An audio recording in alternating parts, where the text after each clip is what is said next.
उत्तराखंड कांग्रेस में सीटों को लेकर चल रही खींचतान के बाद कांग्रेस ने कुछ सीटों पर अपने प्रत्याशी बदल दिए। हरीश रावत अब लालकुआं से चुनाव लड़ेंगे। वहीं हरीश रावत की बेटी अनुपमा रावत को हरिद्वार ग्रामीण से उम्मीदवार बनाया गया है।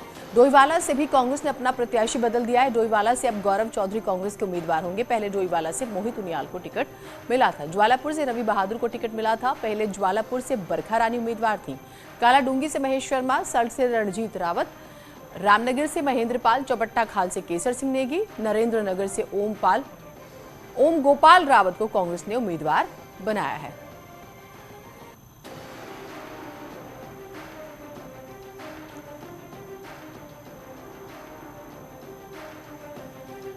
दीपांकर हमारे साथ, हमारे सहयोगी जुड़े हुए हैं। दीपांकर, पहले जो सीट आती है दूसरी बार जब जो सीट आती है तो कहा गया कि ये परफेक्ट है, लेकिन अब बदलाव देखने को मिल रहा है, यानी कि सब कुछ ठीक नहीं चल रहा।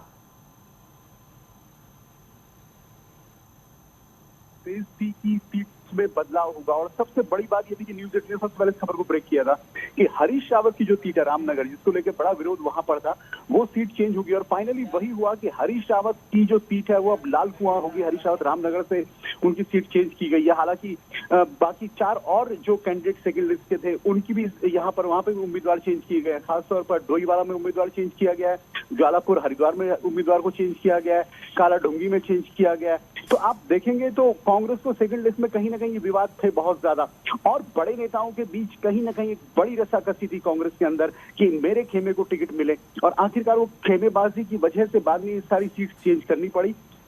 अब सवाल ये उठता है जीनत की रणजीत रावत को जो अगर सल्ट में टिकट दिया गया है तो क्या रणजीत रावत सल्ट से इलेक्शन लड़ने के लिए तैयार होंगे, ये सबसे बड़ा सवाल है। और रामनगर में जो कैंडिडेट दिए गए हैं महेंद्र पाल, क्या वो वहां पर उस समीकरण पर सीट को निकाल पाएंगे?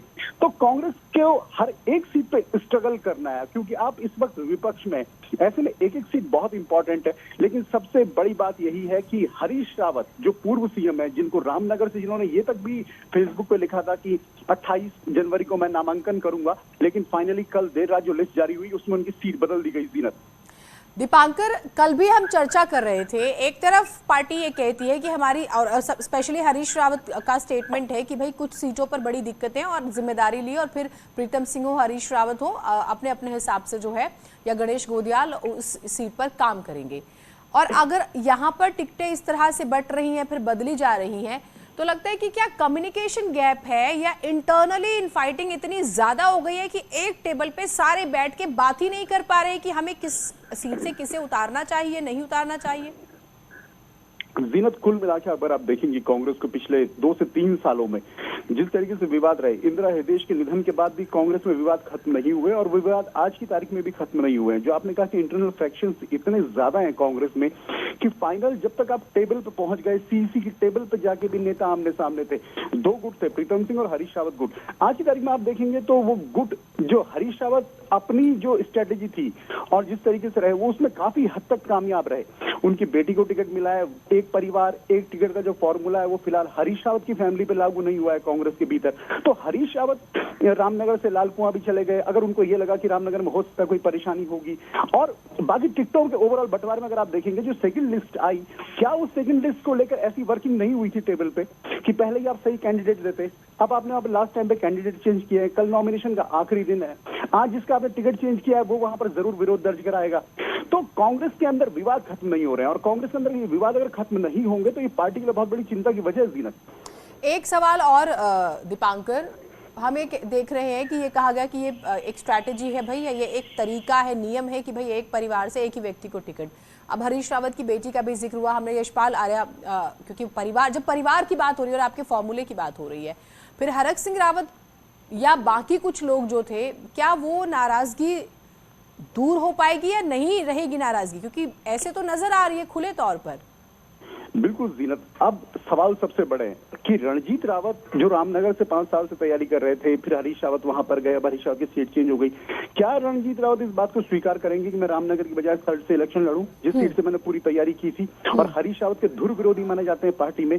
तो क्या रणजीत रावत इस बात को स्वीकार करेंगे या फिर वो विरोध दर्ज कराएंगे? पहला सवाल।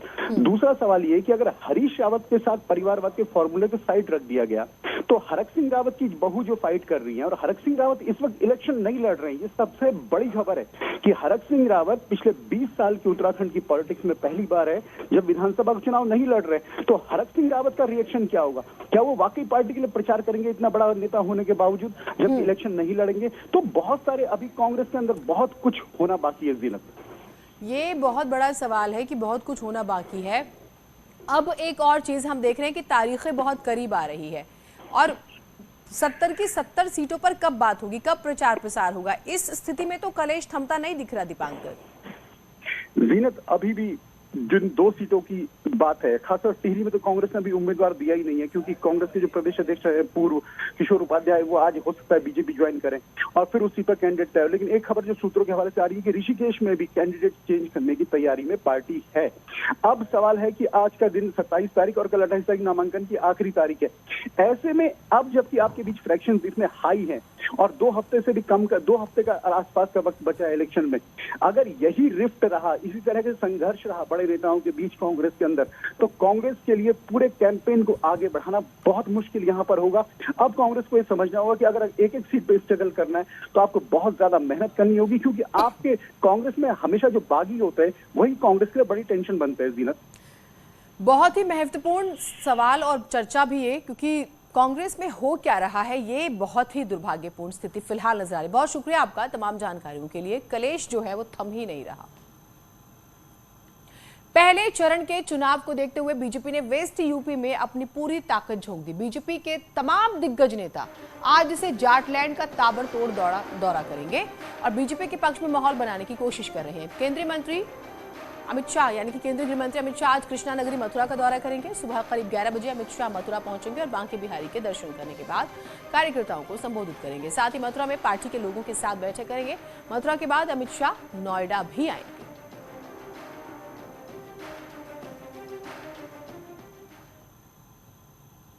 उधर सीएम योगी आज बिजनौर का दौरा करेंगे। सुबह 11 बजे सीएम योगी बिजनौर पहुंचेंगे। इसके बाद काकरान वाटिका में मतदाताओं के साथ संवाद करेंगे और फिर दोपहर 12:30 बजे वो नजीमाबाद में मतदाताओं के साथ संवाद करेंगे। सीएम योगी धामपुर में घर घर जाकर जनसंपर्क करेंगे। तो कुल मिलाकर पश्चिमी यूपी का हम जिक्र कर रहे हैं। बेहद ही महत्वपूर्ण अलग अलग कार्यक्रमों की भी बात हुई यहाँ पर, और पश्चिमी यूपी में किस तरह से बीजेपी लगातार एक्टिव है वो भी हम आपको बता रहे हैं। कल जाट नेताओं से मुलाकात हुई, बातचीत हुई, आश्वासन दिया गया कि हम हमेशा आपके साथ थे, हैं, रहेंगे, जो आपके हित के काम होंगे वो हम जरूर करेंगे। कल आपने देखा, तस्वीर हमने आपको दिखाई, उन्हें पगड़ी भी पहनाई गई। पगड़ी प्रतीक है मान सम्मान का। दूसरी बात यह कि आज जो कार्यक्रम है और कोशिश यही होगी कि डोर टू डोर के जरिए भी लोगों के घरों तक पहुंचकर बीजेपी की नीतियों के बारे में उन्हें बताया जाए और बताया जाए कि सरकार उनके साथ है। क्योंकि माना जा रहा है पश्चिमी यूपी में किसान आंदोलन जब हुआ उसके बाद से स्थिति थोड़ी सी खराब होती है, नाराजगी सरकार के प्रति रहती है। तो क्या ये नेता वो नाराजगी दूर कर पाएंगे, ये सवाल है। और जिस तरह से एसपी आरएलडी का गठबंधन है, क्या वो चुनौती दे रहा है ग्राउंड पर? क्योंकि हाल के दिनों में आप ये देख भी रहे हैं, लगातार विशेष रूप से काम हो रहा है पश्चिमी यूपी को लेकर।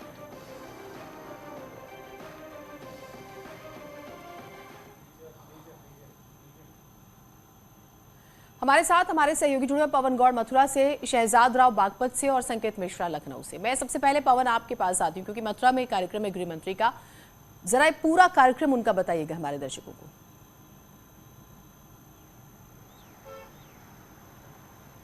देखिए जीनत, जब से चुनाव की शुरुआत हुई है उत्तर प्रदेश के अंदर, तो एक नाम बहुत तेजी से लगातार चर्चा में बना हुआ है, वो है मथुरा का।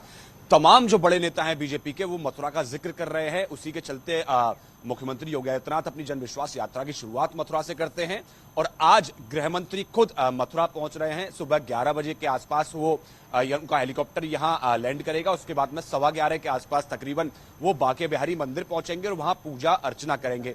उसके बाद में ये आधे घंटे का तकरीबन प्रोग्राम रहेगा। उसके बाद में वो यहाँ एक कार्यक्रम है प्रभावी मतदाता सम्मेलन, 1 घंटे तक तकरीबन 12:15 से लेकर 12:45 बजे तक, मतलब 11:45 से लेकर 12:45 तक वो उस सम्मेलन को संबोधित करेंगे।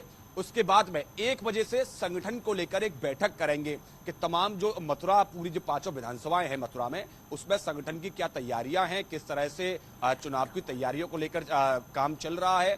क्या स्थिति है इस समय पार्टी की पूरे मथुरा के अंदर 5 विधानसभा सीटों पर, तो उसकी समीक्षा करेंगे। और उसके बाद में आधे घंटे का भोजन का कार्यक्रम है गृह मंत्री का 2 बजे से 2:30 बजे तक। उसके बाद 2:30 बजे यहां से उनका हेलीकॉप्टर उड़ जाएगा और नोएडा यहां से निकल जाएंगे। तो ये एक अब तक का जो आधिकारिक रूप से उनका ये कार्यक्रम गृह मंत्री का आया है, लेकिन लगातार मथुरा जो है वो सुर्खियों में बना हुआ है। बिल्कुल, मथुरा सुर्खियों में बना हुआ है। बागपत में क्या तैयारियां है, क्योंकि डोर टू डोर तो वहां पर भी होगा। देखिए जी ना, तो बागपत में आज रक्षा मंत्री राजनाथ सिंह का संभावित दौरा है। लगभग 11 बजे हेलीकॉप्टर से जो है राजनाथ सिंह बागपत के सिद्धि विनायक कॉलेज पहुंचेंगे, जहां सिद्धि विनायक कॉलेज में जो है वो बीजेपी कार्यकर्ताओं से जो है बैठक करेंगे, मुलाकात करेंगे और चुनाव को लेकर जो है उनसे चर्चा करेंगे। बागपत और शामली और मुजफ्फरनगर के तमाम जो है बड़े नेता राजनाथ सिंह की जो है मीटिंग में रहेंगे। बागपत में जो है योगेश धामा जो है उनके लिए जो है वो डोर टू डोर प्रचार भी कर सकते हैं। बागपत का मवीकला गांव है, टटेरी गांव है, जानकारी मिल रही है कि वहां जो है राजनाथ सिंह जो है प्रचार करेंगे। इससे पहले भी राजनाथ सिंह जो है चुनाव में योगेश धामा के लिए प्रचार कर चुके हैं। आज जो है जाटलैंड के नाम से मशहूर आरलियागढ़ बागपत में जो है राजनाथ सिंह होंगे और कार्यकर्ताओं को जो है 2022 के चुनाव को लेकर जो है राजनीतिक गुर देंगे। जी बिल्कुल, तो ये अलग अलग जगहों पर जो कार्यक्रम है। संकेत हमारे साथ है। संकेत, मुख्यमंत्री भी सुपर एक्टिव मोड में आज जो है डोर टू डोर कैंपेन करने वाले हैं। मुख्यमंत्री का जो पूरा कार्यक्रम है पश्चिमी यूपी को, वो लेकर जरा बताइएगा हमारे दर्शकों को। देखिए, मुख्यमंत्री बिजनौर पहुंचेंगे और वहां पर 3 सभाएं करेंगे, 3 विधानसभा क्षेत्रों में वो जाएंगे और ये डोर टू डोर वो कैंपेनिंग करेंगे। और यही नहीं, संगठन के कार्यकर्ताओं से भी बातचीत करेंगे। और आज का दिन पश्चिम यूपी के लिए वाकई महत्वपूर्ण है। भारतीय जनता पार्टी जिस हिसाब से घेराबंदी कर रही है हर सीट पर, आज चाहे वो डिप्टी सीएम केशव प्रसाद मौर्य हो, वो भी पश्चिम यूपी में है, चाहे स्वतंत्र देव सिंह हो जो भारतीय जनता पार्टी के प्रदेश अध्यक्ष है, वो मेरठ में है। संगठन की बैठक करेंगे और वहां पर 2 विधानसभा क्षेत्रों में डोर टू डोर कैंपेन करेंगे। इसके अलावा राजनाथ सिंह, अमित शाह और खुद मुख्यमंत्री योगी आदित्यनाथ आज पश्चिम यूपी के दौरे पर हैं। तो ऐसे में कहा जा सकता है कि भारतीय जनता पार्टी ने पूरी तरीके से कमर कस ली है और आज से व्यापक जनसंपर्क अभियान की शुरुआत पश्चिम यूपी से हो गई है। भारतीय जनता पार्टी विधानसभा चुनाव से पहले कोई कोर कसर नहीं छोड़ना चाह रही है कि पश्चिम यूपी की किलेबंदी की जाए और वहां पर एक चुनावी माहौल बनाया जाए अपने पक्ष में। काफी हद तक किलेबंदी कर दी भी गई है। बहुत शुक्रिया आप तीनों का तमाम जानकारियों के लिए। और अब देखना है एसपी आरएलडी बाहर भी आते हैं, निकलते हैं, प्रचार प्रसार करते हैं कि नहीं। केंद्रीय मंत्री संजीव बालियान ने दावा किया कि जाट पहले भी बीजेपी के साथ थे और आगे भी साथ ही रहेंगे। संजीव बालियान ने यह भी कहा है कि आरएलडी के कार्यकर्ता अखिलेश यादव को सीएम बनते हुए नहीं देखना चाहते। हमारे साथ बातचीत करने के लिए केंद्रीय मंत्री संजीव बालियान जी है। सर, बातचीत हुई, सर क्या कुछ निकला इस मंथन से?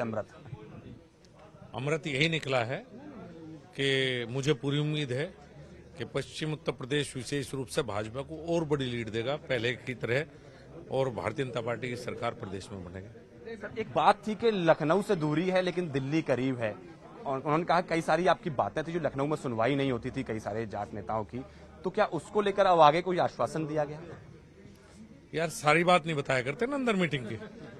सर, जयंत चौधरी को लेकर भी चर्चा हुई कि उन्होंने, गृह मंत्री ने कहा कि गलत घर में है जयंत चौधरी, तो क्या भविष्य की क्या संभावनाएं इसमें दिखती हैं? उनकी पार्टी के किसी भी कार्यकर्ता से पूछे, दिल पर हाथ रख के कहे कि अखिलेश यादव को मुख्यमंत्री बनवाना नहीं बनवाना, 100% उनकी पार्टी के कार्यकर्ता भी मना करेंगे, नहीं अखिलेश नहीं चाहिए। वही बात उन्होंने कही है। सर, क्या कुछ सर फाइनल, अब क्या अब जाट अब नाराजगी दूर हो गई है?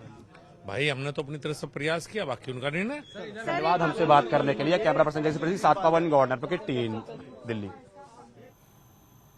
तो प्रयास तो कर ही रहे हैं। बीजेपी के राष्ट्रीय अध्यक्ष जेपी नड्डा आज शाहजहांपुर का दौरा करेंगे। दोपहर 12 बजे वो शाहजहांपुर पहुंचेंगे और यहां पर बीजेपी नेताओं और कार्यकर्ताओं के साथ बैठक कर चुनाव में जीत का मंत्र देंगे। इसके बाद वो गांधी सभागार में मतदाताओं के साथ संवाद करेंगे। तो आप देखिए, हम अलग अलग नेताओं का जिक्र कर रहे हैं। मुख्यमंत्री योगी आदित्यनाथ, गृह मंत्री अमित शाह का जिक्र कर रहे हैं, राष्ट्रीय अध्यक्ष जेपी नड्डा का जिक्र कर रहे हैं, रक्षा मंत्री राजनाथ सिंह का जिक्र कर रहे हैं। सभी आप इस पूरी किलेबंदी घेरेबंदी को पश्चिमी यूपी को लेकर समझ सकते हैं, सभी बड़े नेता।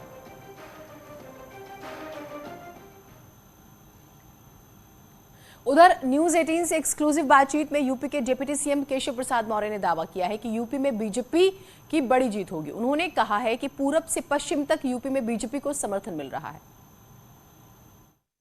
मेरा सवाल आपसे बड़ा सीधा होगा, क्योंकि इस बार जो आंकड़े आ रहे हैं उनको देख के ऐसा लग रहा है कि भारतीय जनता पार्टी सरकार तो बनाएगी लेकिन पहले से सीटें काफी कम हो जाएंगी और पश्चिमी उत्तर प्रदेश में आपको मेहनत बहुत करनी पड़ेगी। मुकाबला कड़ा है। देखिए, मैं सबसे पहले तो ये कहना चाहूंगा कि आपकी जो भी सर्वे की टीम है, एजेंसियां हैं, उनके सर्वे पर मेरा सवाल नहीं है और मुकाबला कभी हम लोग कड़ा नहीं, ऐसा नहीं मानते हैं, लेकिन मुकाबला कड़ा नहीं है। भारतीय जनता पार्टी को जिस प्रकार का समर्थन 2017 में मिला था, उससे अच्छा समर्थन हमें 2022 के विधानसभा चुनाव में मिल रहा है और जो नंबर हमारे विधायकों के 2017 में थे, उससे अधिक नंबर लेकर के हम उत्तर प्रदेश में पश्चिम से लेकर के पूरब तक कमल खिलते हुए देख रहे हैं। तो सभी अपनी जीत के लिए आश्वस्त हैं। एक छोटा ब्रेक ले रहे हैं, कहीं मत जाइएगा।